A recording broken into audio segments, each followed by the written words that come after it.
Hi, my name is Eric Chin. I am the Director of Historic Properties for the Central City Opera. Today, come and join me for a behind-the-scenes tour of our historic properties and venues. Come along.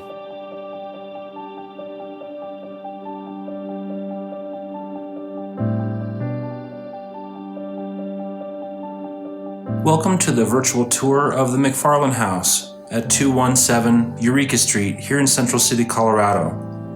This residence at 217 Eureka has been occupied in a number of ways that parallel the transformations Central City has undergone, from boomtown to cultural center. The site itself has historical significance among the industrial beginnings of the state of Colorado. It was here that Henry Baltoff, the foreman of Charles Hendry's Eureka Foundry and Machine Shop, built a log home. He later lent his name equally to that of Hendry in a company that thrives to this day. The present house, built in 1884 by James Lightbourne and L.S. Newell, has served as a focal point for the social history of Colorado. Social status has attached to the home by virtue of both its location in the city and its architecture, an application of the popular Italianate style to the residential vernacular of the Victorian West. Its two-story frame structure features a symmetrical, low-pitched roof with horizontal eaves. The decorative front bay window is handsome, as are the colored glass windows in the vestibule.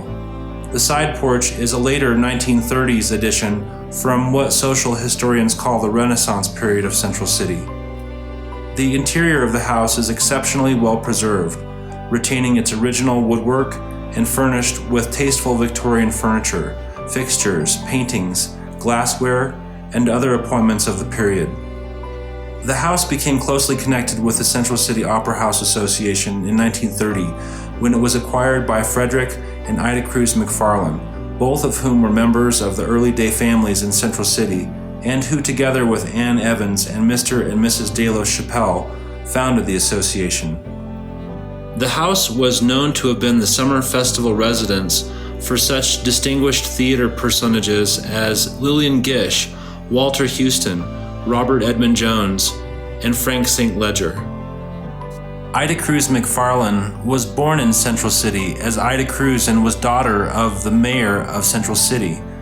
She became the superintendent of schools and went on to become the head of the English Literature Department at Denver University. While the McFarlanes owned the property, the house served as a temporary residence for many notables in the American theater and in the operatic world. In more recent years, Frederick McFarlane and his second wife, the former Lillian Cushing, put it to similar use, entertaining visiting dignitaries and luminaries, among them who performed in the Central City productions.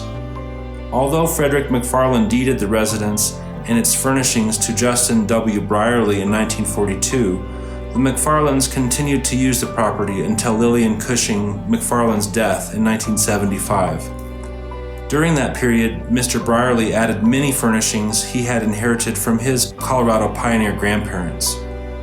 It was at the invitation of Ann Evans and Ida Cruz McFarlane that Justin Brierly became the Central City Opera House Association's first executive manager. He served in this capacity for 11 years and continued his affiliation with the organization as a member of its board of directors, of the executive committee, and as an honorary director. Because of his natural interest in Colorado history, his grandparents were pioneers in this region before Colorado became a state. Brierly made a gift of this residence in 1976 to the Colorado Historical Society. He did it with the stipulation that the society permit the Central City Opera House Association to use the residence for executive purposes and official functions for as long as the association continued its festival activities in Central City. The McFarlane home is now owned by History Colorado and managed by the Opera House Association. Come and see the McFarlane House next time you're in Central City. Thank you for joining us today for this virtual tour. For more information or to see other historic properties, visit our website at centralcityopera.org.